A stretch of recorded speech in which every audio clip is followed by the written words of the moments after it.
Well, thank you for joining me today. If you have ever wanted hope or needed hope, then today's show is just for you.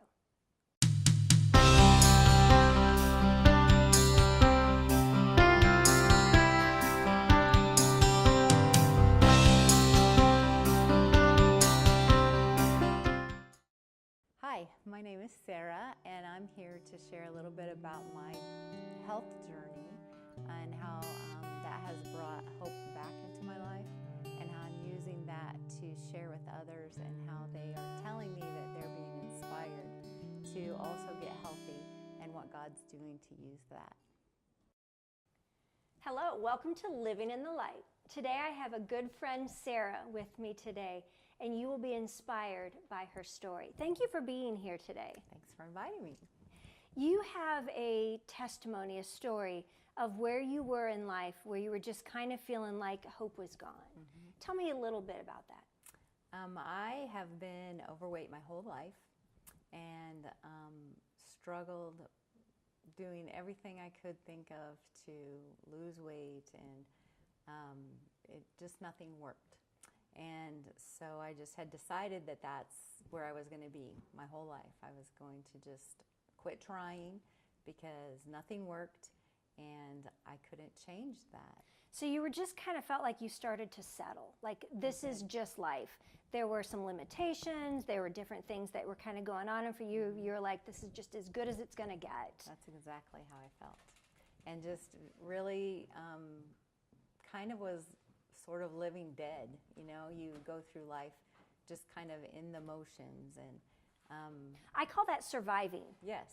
That you're in like a survivor mentality, like let me just get through this day, let me just get through this situation, and then, you know.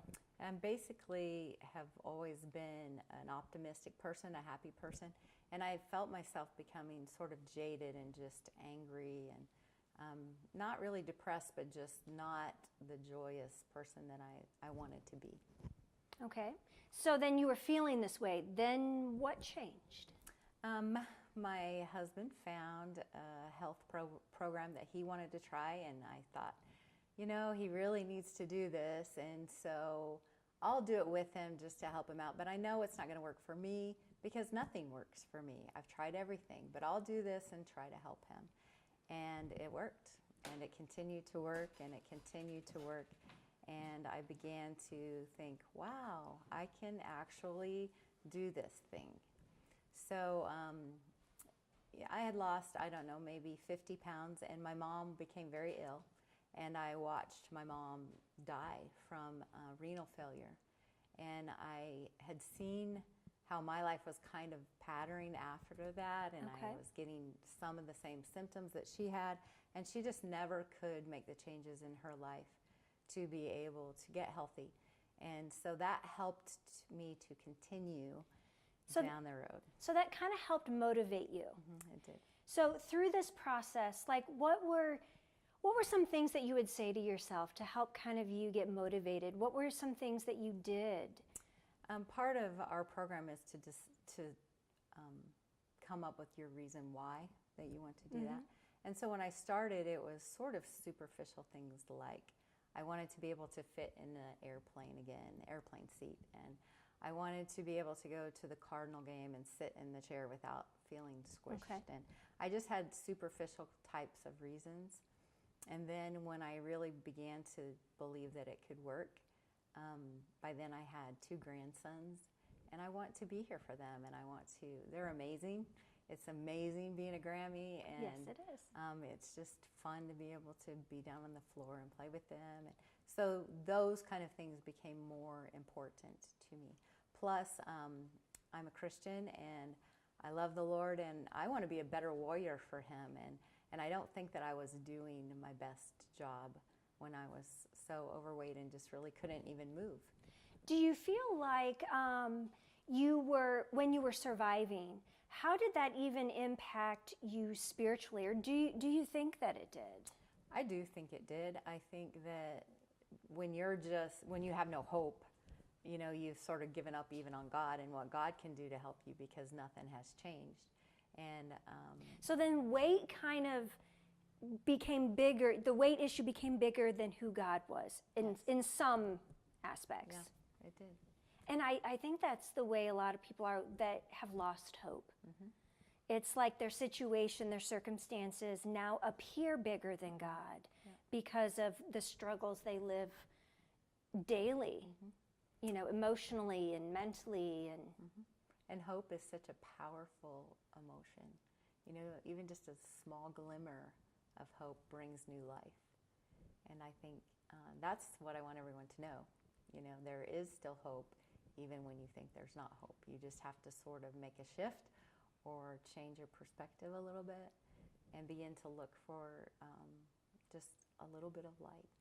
How did you find that little bit of light? Like, what kind of things did you do or pray or to kind of help shift your perspective? I like what you said, because so many times our perspective determines how far we can go in life, like how far we can go in a situation. And so many times people without hope, their perspective has been that nothing will ever change. So how did you shift, or how did your view shift? I think part of my health journey includes a health coach, and so I had a health coach, and she's amazing, and she just reminded me of something I already knew, that we have one and only life to live, and we need to be living it to the full, especially as a Christian. I mean, we have a lot of work to do, and we have people that we want to share with, and we're supposed to be shining our light into other people's worlds, and I think I just had let that go pretty dim. So how do you keep that thought, that hope, that motivator going when you are trying to make different life choices? I became a health coach. Wonderful. And so I am doing what my health coach did for me, and I'm on really the front lines of life transformation. You can see, women becoming better mothers and better wives, and just getting back the feeling that they can have energy and move and just be a active part of their family. And that keeps me motivated, because I'm right there, and I'm walking with them through it. They have to do the work, but I just get to walk along with them, and we're all better together. Wonderful. Well, we need to take a break, but come right back, and we'll hear more about Sarah's transformation.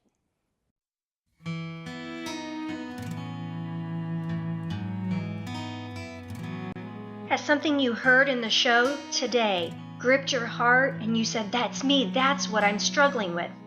Give us a call or email us today for prayer.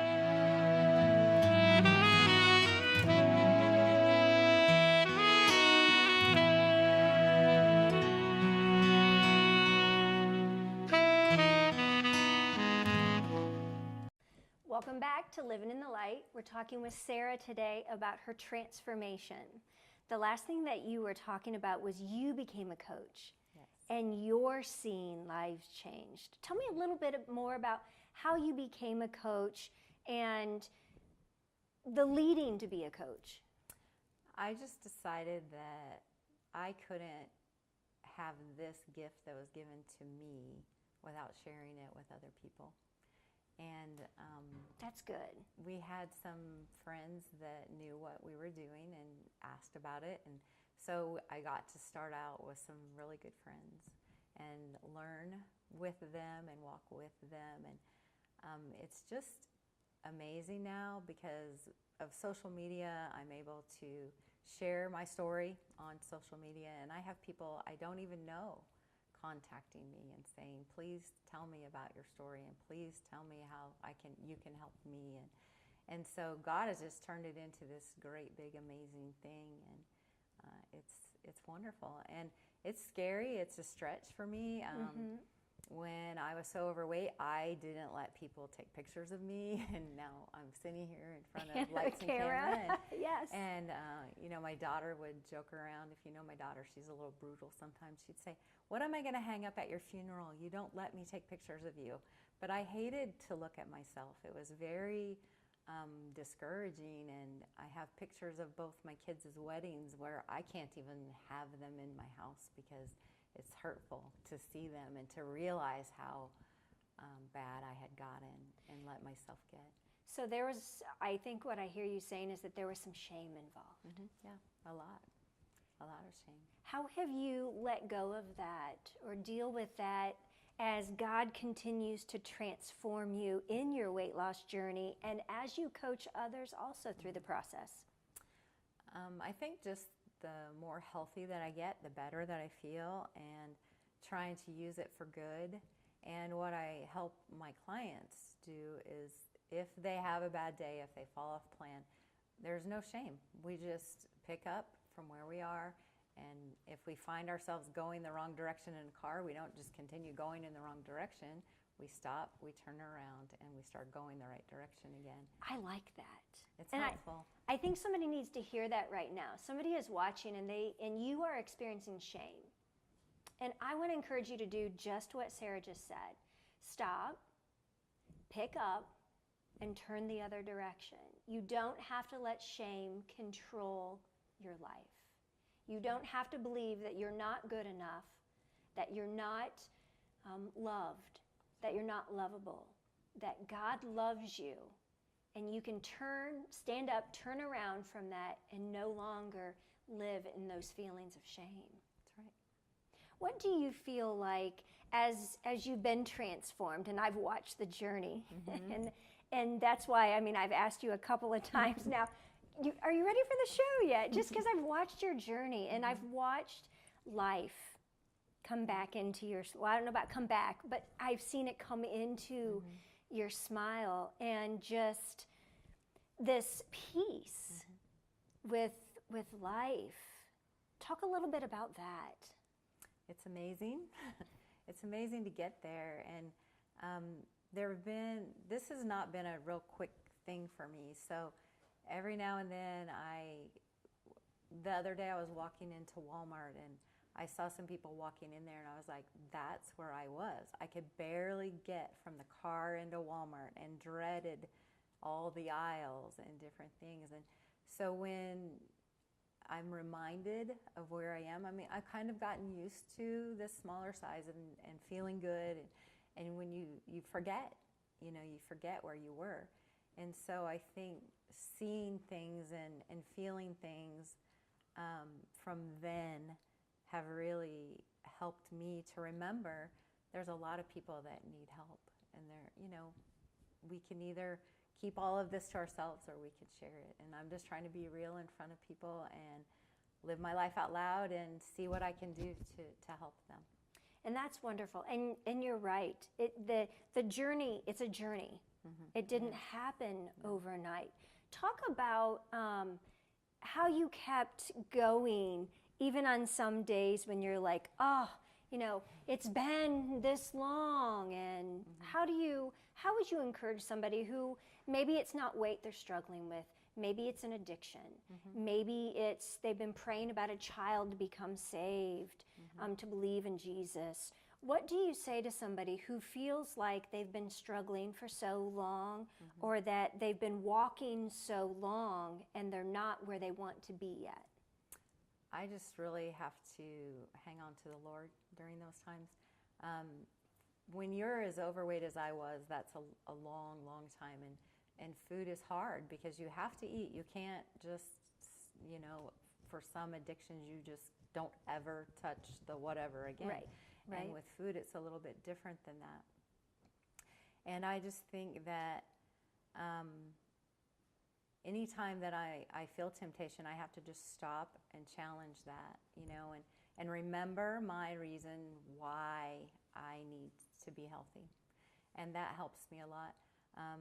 I just have, a lot of prayer time. I commute to work. I am in a car 3 hours a day, and I spend a lot of time worshiping and praying, and all those things just build the determination to stay persistent and into this journey. I plan to find my optimal health, and even though I'm just about 7 pounds away from my original goal, I don't have to stop there. I never thought I could get to that goal. Right. My health coach made me choose a goal. And I was like, well, I'd be really happy if I even lost 50 pounds. No way it's going to be 120. But if I could really dream crazy, it would be 120. So I've lost 113 pounds already.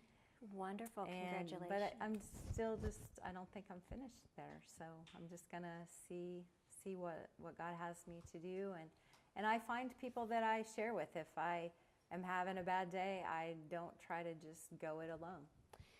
And I think that's very important. It Whenever somebody is dealing with something difficult, sometimes we try to go it alone. Mm-hmm. What is one thing, unfortunately we're running out of time, but what is one thing, one nugget that you would like to say to people watching about your story, about hope?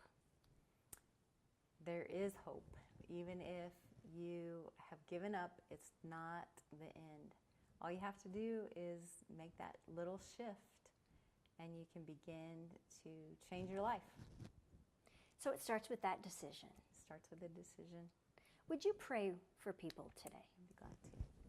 Dear Heavenly Father, Lord, I just thank you for this opportunity. And Lord, I just pray for those who are watching who have lost hope. Yes. And Lord, I just pray that you will let them feel your love touch them right now. Yes. And Lord, I just pray that you give them the strength to get back up again and to try again. And Lord, give them someone who can walk alongside of them, who can be with them, who they can share with, and who can be real with them and maybe be a little harsh if they need to be. And I just pray that you will let them feel your presence to help them through. And it's in Jesus' name that I pray. Amen. Well, thank you for being with me today. It's been an honor and a privilege to sit here and hear your life journey. And God's not done with you yet. You've got lots. Your story will touch many lives because there are a lot of people struggling. And so hope is very important. Thanks, Kristi. Thank you for watching us today. This is Living in the Light. God's blessings to you.